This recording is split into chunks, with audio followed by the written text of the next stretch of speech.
Wondering how to survive after losing his 6-acre farm to floods, going to bed without sleep, thinking of how to take care of his family, including his aged parents. The pain of being harassed by his creditor, who supported him to buy his farm inputs. This is the agony of this 36-year-old at Goriyiri in the Nadowli district of the Upper West region. He adds up to the over 7,000 farmers who lost parts or their entire farms to the floods that wreaked havoc on the Upper West region last Friday. It is exactly 1 week after the disaster, but this 36-year-old tells Citi News he is still going through unbearable pain after losing his entire 10-acre farm to the floods. To ilmana asana ndo milena hobanya atiwera amana azande kwa ka tenan ko abmatibatu ande cheka sawa asanga abmaza abar to ani wona turu wonete pampa tana ranga apampana abengana timman por pampana adire kamana namba yiser pampana abenga menza anana ka kuma sanga ngane pampa tana ranga ali wona kan frete tinur nene dido ayetu abirenga cheka government mbanka tiwidia bana honara nga yana bantu masungen ka atakta government ka baban wala asonte bonka kamla de rafinfin ka war kan la bantate an son kotewe kabana bantu anya sommo kote ka teban son abandonu wa tabe kabana bantu son amaya asayen cheka nga bantu son tan abanko kote gba yon kan wa cha min ban son gba. Data from the Upper West Regional Directorate of the National Disaster Management Organization indicates that some 1,605 people in the Jirapa and Lora municipalities were impacted by the floods, with the Nadowli district being the worst affected. A total of 722 farmlands comprising maize, rice, yam, groundnuts, and beans got submerged. In fact, it is an eye show. When you came, you really saw that there's a serious devastation. Like you can see behind me, the entirety of this place is rice farm, and for the past years, that is where they harvest so much of rice. But because of the flood, even at the moment, you and I cannot walk in there. It's still so much soaked with rice. And if we go back, we have a number of yam farms. We have a number of maize that has totally been swept off. Also ahead, we have a garden that they used to farm maize. When you look at it, you can't count single maize in the farm. In fact, the people are really struggling within this area.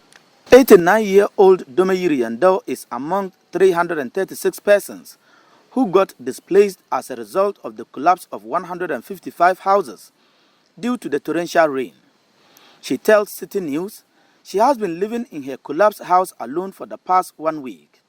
She says she is not only traumatized by the collapsed building, but also her half-acre farm, which she depends on for livelihood. As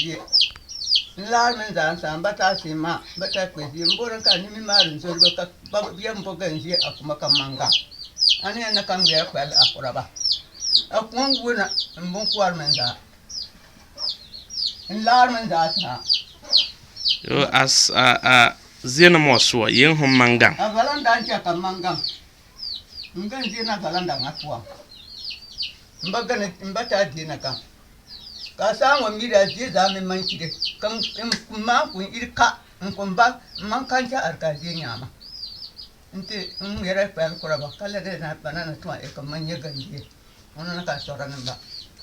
Some road users are also counting their losses after the disaster. We lost it a lot. It was loaded with matches, like a box of matches. So it was heading to Mali. We lost it a lot. You can see those distance. The water is it sink or what will I even say? So all like half of it spoiled. So. But were you able to salvage some of the boxes? Yeah, we did. Yeah, here, look at it. Okay. So what message do you have for government? The message I have for government is just to do our road. Our roads are not good. From here to Hamile, you have to pass through Tumu to Hamile. Even that road crowd, they said it has spoiled. Is it the day before yesterday? Yeah, I'm all the way from Konongo. We sort of this morning around 4:30 a.m. Well, we just got in here that the bridge is broken. So I don't know. I'm confused. I don't know. So if there's any other road that we can take to that place, it will be fine. But I've never seen something like this before. A whole bridge being collapsed, everything is washed away. I've never seen something before. This is wonderful.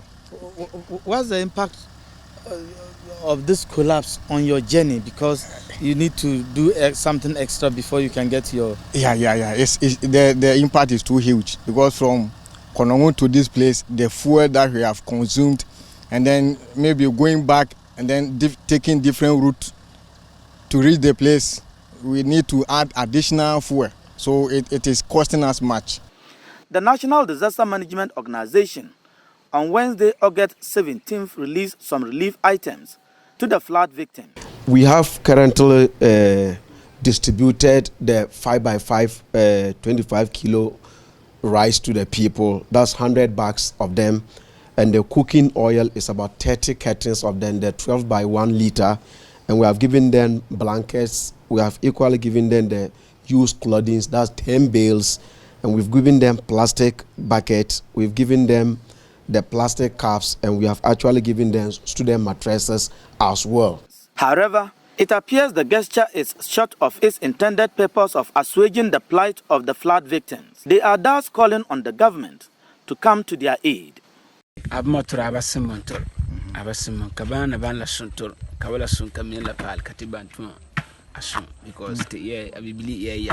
brother, what we have received, we have no option than to receive it. And we thank the regional minister and the regional director for NADMO for the support. But that thing at the moment, when I came, I put it before my people, and they advised that if we are to distribute this, it's going to create a lot of enmity. You can imagine over 100 people are affected in my electoral area, and I'm giving just some 5 bags of rice, some few 20 plates. Who will I give to and leave who? It's totally insignificant. In fact, they need to act quickly. Because we need the road. You could see that nobody can go out and then nobody can come in. So the road needs to be fixed immediately. Last Friday's floods are undoubtedly the hardest to have hit the Upper West region in recent times. The disaster has impacted negatively on residents in the region who are calling on government, individuals and benevolent institutions to come to their aid. Reporting for Citi News, my name is Latif Mahama. Goriyiri.